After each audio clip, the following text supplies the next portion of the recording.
Right now it's looking kind of like George Washington.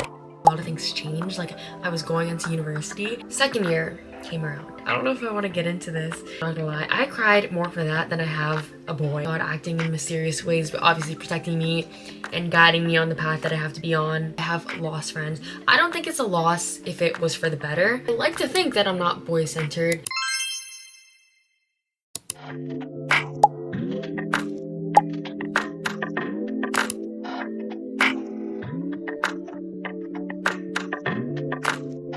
I'm not gonna lie, guys, I kind of burnt my fingers already, and my little cousin came over because it's her birthday, and I curled her hair and she looked so cute. But I feel like it was a good warm-up because I haven't like curled hair in a while. But yeah, but you know, these definitely need to be brushed out, but actually I think this is the look, guys.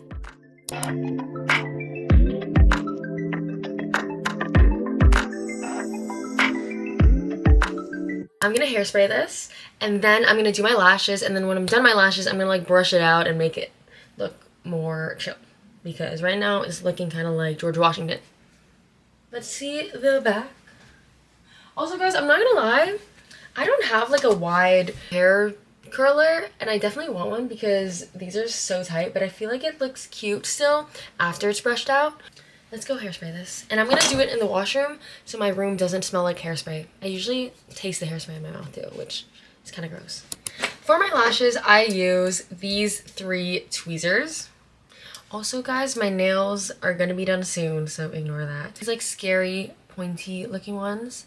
And then these, and then just regular tweezers. But first, I'm gonna get some rubbing alcohol. If you have like disinfectant wipes, or honestly like soap and water, definitely clean it off if like there's excess glue on it. Also, you're putting it on your eye, or you're putting it very close to your eye, so I would say definitely clean it. I'm gonna put rubbing alcohol and then I'm gonna rinse it with water. This is the brand that I use. It is from Amazon, and it's actually a fresh new package. And then this is my glue, also a fresh new package.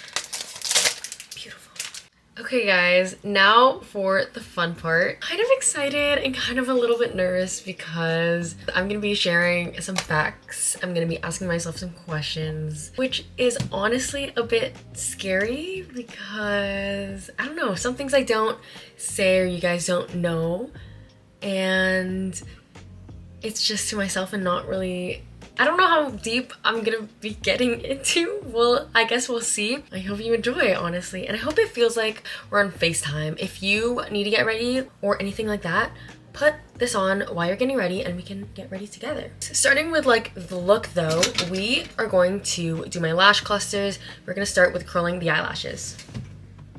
The first couple of questions I have are pretty basic, and then we ease into more interesting things. And then I think once I start yapping, I'm just not gonna stop, and then it'll go from there.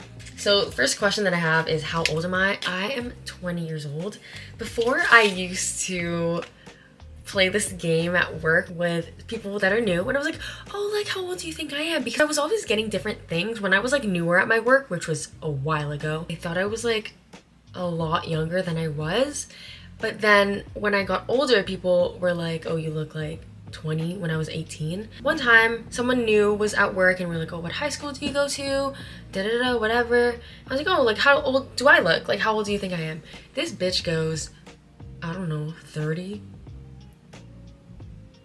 After that, I never asked anyone how old I looked because I was actually traumatized, and I'm not gonna lie, my feelings were kind of hurt. But yeah, guys, I am 20. My birthday is in January, so I'm a Capricorn. I don't really know like the signs, and I don't really know the traits, but if I come off like whatever Capricorn vibes, that's because I'm a Capricorn. I'm pretty sensitive, I'm not gonna lie. Like, if someone cries in front of me, I will start to cry. If someone yells at me, I will probably start to cry. If I'm very happy, you know, I'll probably start to cry. It's just like, I don't know, I'm a crier. I know I get it from my mom's side too because she's a crier too. I'm not gonna lie, we're like the same person. Sometimes I can sense it when she's going to cry. Or sometimes I'll be talking to Nina and she'll be like, she'll just look at me and she'll just know that I'm gonna start to cry, and she goes, no, like, oh, like, don't cry. Or she just like, she'll say something about me crying, not anything bad, but she knows when I'm gonna cry, or like, something like that. So if y'all ever catch me crying, it's probably not that deep, or it might be, I don't know, who knows.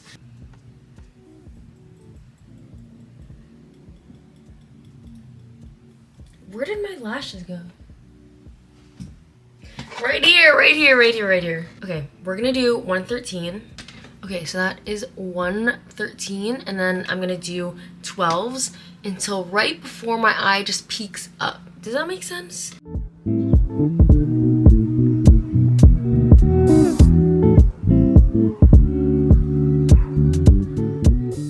Okay, so I just finished like the first bit of my eye. I always do like a bit on each side. I never do like one full and then another full because I might forget like where I stopped for each length, if that makes sense. Okay, the next question I have is, what are my hobbies? I have a good amount, I'm not gonna lie. I feel like I've always been like dabbling in different things, and it kind of just, you know, makes me the person I am. But also because I like dabble in so many things and I like to try out new things, I also think like jack of all trades, master of none kind of thing, because I always like to do different things, but I've never dedicated just like so much time to one specific thing, which is like whatever, I don't really know, it makes me the person I am, I guess. But back to the question, my hobbies. I love, okay, I feel like this is known, but I love to work out. That has been such a big part of my life because I've been playing basketball when I grew up, which is another topic we're gonna talk about. But I still do play basketball. If you watched my last video, I had a little like post women's league debrief. Under fitness, I play basketball in a women's league or intramurals during the school year. I also like to lift. I do everything, I'm not gonna lie. I don't strictly stay to one type of workout. I do like Pilates, I do like yoga. I'm not amazing at it, but I have noticed a difference from when I first started to do yoga, Pilates, and that kind of thing, and now. I also like to run and go on walks. I don't really hike. Maybe I'll get into that. I do like to bike though, but nothing too intense. My dad is actually a big like biker. He goes on these trails. He's actually doing something called the Niagara Loop right now, which I think, I'm not gonna lie, I could so be wrong, but I think it's like 100 kilometers. What? I don't know, but he's a big biker and I do go on bike rides with him, just not like that, you know, very chill, very calm, very like subtle bike rides, you know, like a lap around the neighborhood or an easy trail, not like a full-on freaking race. But I also do like to journal and scrapbook. I have 3 journals, one for 2023, 2024, and 2025. 2023 was when I got into it, and the original journal was like, what, this big or something?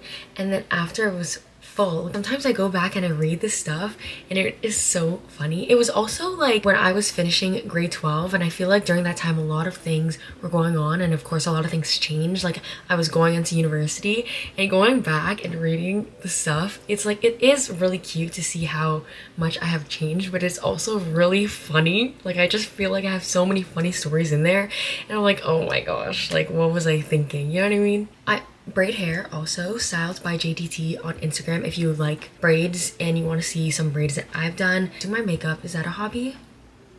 It is now. And reading, doing like fitness challenges, like I've done 75 hard. Okay, that's actually a lie.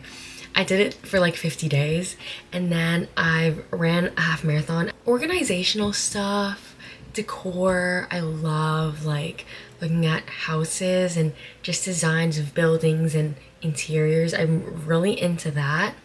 Is that a hobby? I don't know, that's just one of my interests. Watching basketball, obviously. Keeping up with basketball, obviously. March Madness, guys, I was going crazy. Guys, the hair is starting to fall and like look at it. I just know also tomorrow when I wake up, it's gonna have like the nice like after sleep like wave, you know what I mean? Hey, the lashes are done. I feel like my best combo, or like times where I feel like honestly the baddest or whatever, or like really cool girl, is when I have my braids and my lashes done.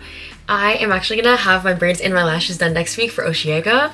Stay tuned for that vlog, and I'm just so excited. I'm so excited. You guys are gonna eat up the fits. Like, I am going to eat up the fits actually, but I think, I'm not gonna lie, I think the fits are pretty good if I do say so myself, and I'm so excited. Can you tell? Can you tell? Anyways, the next question that we have is, where did I grow up? So I actually can't say that. No, I'm just joking, but I am from Ontario, Canada, in the GTA. For those of you who don't know, that is the Greater Toronto area, like the suburbs of Ontario, honestly. But I'm not gonna lie, I feel like my suburbs dominate. I really like where I grew up. Everyone always like hates on where they're from, which I can understand that, but I feel like once you have your circle and your friends and you honestly mind your own business, then it's fine. Like, obviously if you're beefing everyone in your city, you're not gonna like anyone, but I keep to myself and I like where I grew up. Everything that I need and I like is near me. The plazas, the mall, the highway. Like, it's super convenient for me to like go downtown or drive around or run errands. Like, I don't have to drive super far at all, honestly. I don't have to drive far to get things or like pick up things really quickly. My gym is close by, my school is close by, and I'm just really grateful for where I live. And I am Filipino, if you don't know already. Parents are from the Philippines and I was born here actually. It was definitely interesting growing up. I think in my grade there were only about 5 Filipinos, I'm not gonna lie, in elementary school. And then my high school was definitely in a more Filipino area, so it was like kind of like, not necessarily eye-opening, but it was like, wow, like more people who like understood my culture, I guess. And it was really great to just be around more Filipinos. It was really fun. And then in university, my university is very diverse, so that definitely healed something in me. I don't know. That being said, I am studying engineering. I am a commuter, so I stayed home for university, and I feel like for my high school, a lot of students did that. Maybe because our area is definitely like, there's a lot of convenience to it, but definitely the school that I go to has a lot of people from my high school and a lot of people from like my city. Like, there are some people that I met literally at the end of second year that live in my neighborhood, and it's kind of funny because I'm like, I would not have known, like, you're in all of my classes and then I'm on a walk and I see them on a walk also, and I'm like, what are you doing here? I am not gonna lie, I got my shit rocked first year and second year too. I think I just keep getting my shit rocked. But first year was definitely different. I not only was trying to navigate the change of university, but then understanding like my courses. I think that was just a problem, an issue, a challenge in itself. Engineering is definitely hard, for me at least. If someone tells you it's easy, they can actually shut up.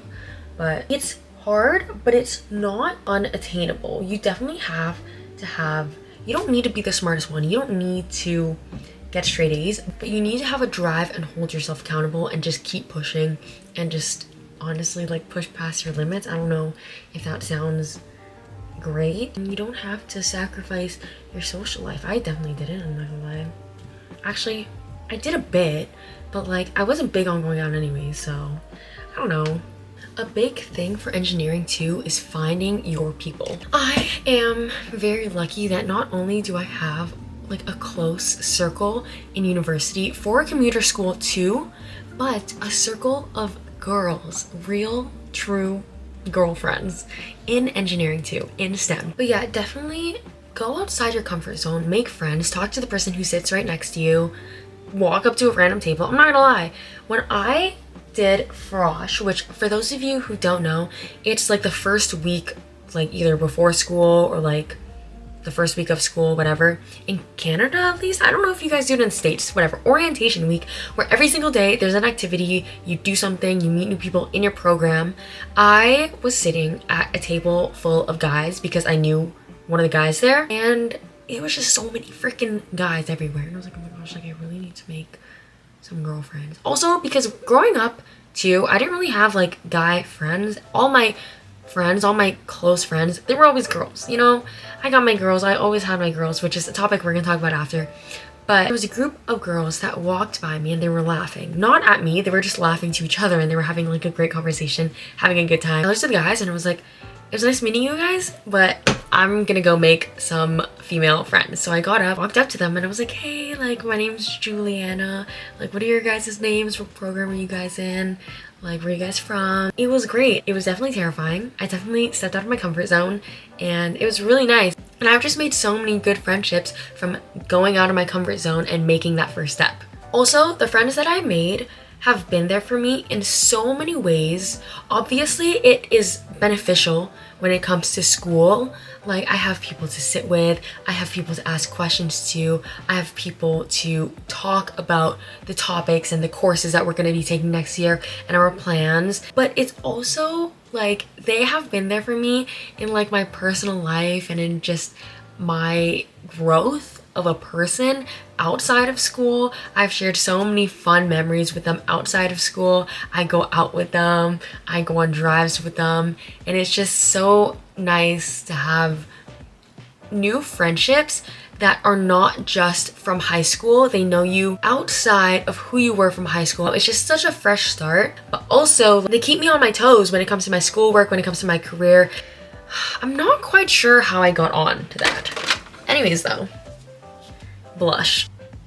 I'm using the Kylie blush in Summer Sorbet. Let's talk a bit about my workout split. So I have been working out ever since I was young because I've been playing basketball. I didn't go to the gym in high school. I always worked out from home. I watched a lot of YouTube videos, and then outside of COVID, I played basketball, of course. Then I was on the track team. I did volleyball in grade 11, but I didn't do it in grade 12. But when university started, I actually stopped playing basketball. The level that I was playing at, my team, we were really good and we did practice and play at a high level. In OBL, I didn't play Jewel. For those of you who know Jewel or prep school, I didn't do any of that. It was kind of like after I graduated high school, after I finished my U19 year, I am done with basketball. So that summer going into university, I was like, okay, you know, like I'm done playing basketball, you know what I mean? And then I saw the girls varsity team at my university was having tryouts. I found out within like a week of the tryouts, and I was like,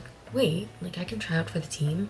My basketball journey might not be done. So I signed up for the tryouts and I went to the tryouts and I actually made it on the varsity team as a walk-on. But because you do like course selection in like June, and I'm in engineering, there were a lot of conflicts with my schedule and with the practice and training and like lift sessions that they had. So I tried everything, I'm not gonna lie. I talked to an academic advisor, I talked to an upper year, I tried to get in contact with someone who would help varsity athletes with their schedule, except they ghosted me. I don't freaking know what happened there. I tried to get my older sister to help. I genuinely couldn't move my schedule around, and it was just not working out. It did honestly break my heart. I'm not gonna lie. I cried more for that than I have a boy in my life. I think it's just so funny. It is what it is, honestly. Like, I feel like everything had to happen. And then second year came around. I wasn't sure if I was going to stay in my program because I wasn't 100% about engineering. Ooh, I don't know if I want to talk. God, this is like personal, guys. This is like you're actually getting to know me. I have always been into architecture and interior design, which is also like a part of why I chose civil engineering. Like, I feel like I can possibly work into that somehow in the future. Right now, I'm just focusing on my program. I applied to a different program. I was checking the acceptance portal like every day last summer, and then I got waitlisted, and then I just continued to check because I was like, if it says yes, like I'm leaving my school. It was another school in Toronto, but it was going to be a different school. I told very few people at first. I told my closest friends. Now I have told some people. I am honestly happy with where I am, how far I've gotten, and how much I've changed and grown from last year. But it was definitely a time of a lot of uncertainty and fear because I wasn't sure if I was going to get in or if I was staying in the same program, how things would be. Things did turn out to be really great though, I'm not gonna lie. But there was just so much uncertainty and so much fear of not just change, but also of like what people would think. Like, oh, I was gonna start over like a full year, but I didn't care. How did I even get here? So last summer, I also was training for basketball. I found a trainer and I would go once a week to train, and then I would practice on my own too. When it came to second year, I ended up staying in my program because I didn't get off the wait list, which is 100% fine. That is why I'm still here right now. So I was like, you know, I'm gonna try out for the basketball team again. I didn't make it. Honestly though, blessing in disguise, I do know it wouldn't have worked out because my schedule was even worse from first year. I guess it was just like the hope and like the what if. I actually cried a lot then too. Yeah. So honestly, it wouldn't have worked out, and I know that, and it was also, I know, like God acting in mysterious ways, but obviously protecting me and guiding me on the path that I have to be on. It did freaking suck though at the time. But yeah, I think that's gonna be enough on university, guys. That got way too deep. Now we're gonna be talking about my friends. So, like I said earlier, I have always had my girls. In elementary school, I always had my girls. I always had my best friend. High school, I always had my girls, always had my best friend too. And things did change. I have gained friends, I have lost friends. I don't think it's a loss if it was for the better. Not in like a shady way, but I genuinely think that you can outgrow someone and it's not personal. That's just the way it has to be. Like, your friendship served its purpose, it served its time, but now it's time to learn and move on. Another reason some friendships have fallen out was because genuinely they just weren't good friends for me, at least. There's a certain standard that I have for people to be in my life. Not only do we have to have like a connection there, but you have to make an effort. Like, I can have a connection with anyone, but if you don't make an effort to see me, to hang out, to like spend quality time with me, if I am being neglected and you don't value our friendship, I'm gonna let that go. I'm not gonna put up a fight. Like, of course you can communicate that with them, let them know and keep trying to work on your friendship, but at a certain point, there's only so much one can do to keep a friendship. In terms of like maintaining friendships, there are gonna be times where your friends are gonna want to hang out and you're not gonna want to go. Obviously, there are times where you do have to stay and you do have to prioritize your sleep or plans that you made previously. But there are gonna be times where your friends are gonna hang out or ask you to do something and it's gonna be inconvenient to you. You're probably not in the mood, but doing those things is what maintains and nurtures your friendship. I am guilty of this too, honestly, like prioritizing like my sleep and my routine, but then sometimes I'm like, I'm not prioritizing my friendship, and my girls are my rock, you know what I mean? Next topic, am I single? Yeah, I am, guys. Your girl single. I've been single for like 3 years, but before that, it was like, guys, I've only had like one boyfriend, and it was for 2 months when I was in high school, so, and that was years ago, so it wasn't like super impactful on my love life. Not necessarily that. Like, I feel like I learned a lot more about me for that relationship. Like, I wasn't like heartbroken. It was just like, I was in grade 11 and I just, you know, like the idea of having a boyfriend. Anyways, I am single. Do I have boy advice? This comes from my best friend. Just have your standards so high and not let anything rock your shit. I do let my shit get rocked sometimes, but I have my friends to be like, girl, what the freak is going on? You know what I mean? But on the boy topic, I don't really have much to talk about. I keep to myself, and I don't know if it's because I'm like selfish. I just like doing my own thing. If you don't like get my vibe and get that, I prioritize my friendships, myself, my growth, my family, my school. Bye-bye. Also, I'm just gonna keep it simple. Putting Love Laneige lip balm on top of my lip liner. Alright, the look is finished. I think I look cute, like simple. Also, the hair did fall a bit more, which I really like. But then look at like the inside, guys. Like, what is going on in here?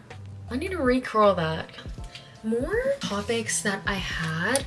Focusing on myself. Self-growth advice. What keeps me grounded and at peace. Book recommendations and how to gain confidence. Focusing on myself. I feel like that is definitely something that I've been doing. I think it's because I have basically always been single. I've always been focused on myself. Does that come off as selfish?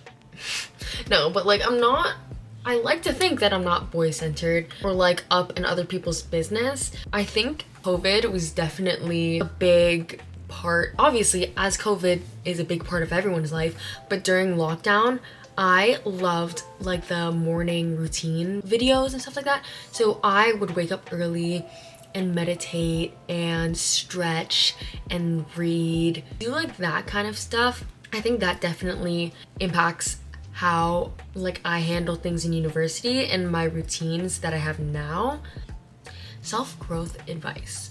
There are gonna be times where you're gonna be so freaking sad. It's obviously so much easier said than done, but you just have to live through those sad days.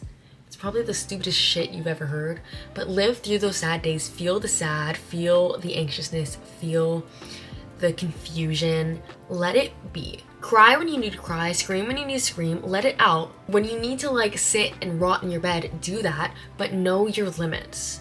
Do you know what I mean? Take the days to reflect and journal and cry and binge watch freaking, I don't know, sad movies or whatever.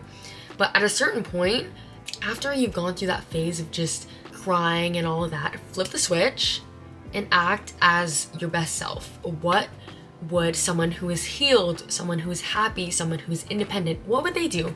They would get out of bed, they would make their food. Obviously, the sad thoughts may come back in your mind, but you can't let that affect your growth. And you also have to remember that, what's it saying, like healing is not linear. You're gonna have shit days, you're gonna have amazing days and then rot the next day. It's gonna happen, but you just have to accept that the little things do matter. Making your bed matters. The way you think, the way you look at yourself, the way you speak to others, that matters, and that affects your journey. And it also says a lot about you and how much you have grown and how you feel about life and how you see life and people. Do you know what I mean? Things that keep me grounded: working out. I see the biggest difference in my day when I don't work out, especially when I plan to work out and then I don't end up working out. I probably am a bitch to anyone who like encounters me. But honestly, also having a good relationship with the people around me. So whether you're rooming with people in university or with your family or your friends,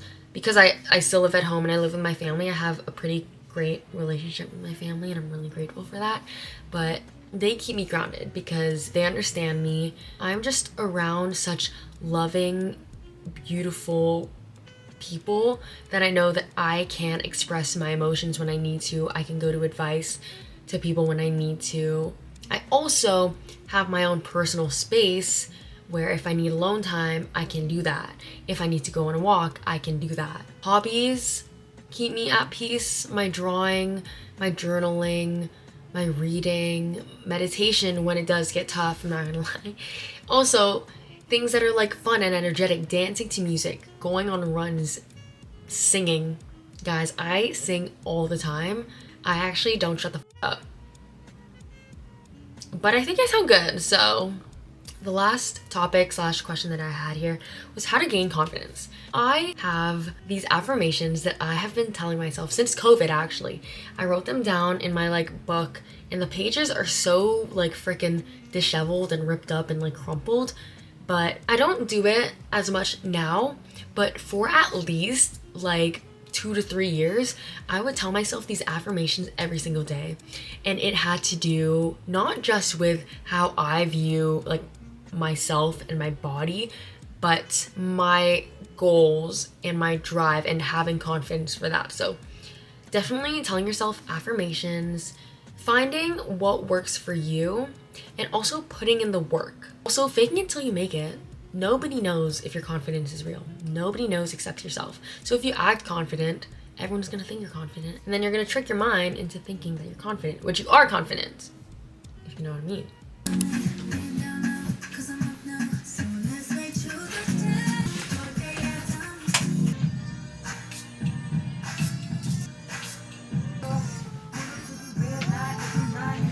Anyways, thank you so much for getting ready with me and watching this video. Don't forget to like and subscribe and follow my socials. All the links are below. And thank you so much. Bye.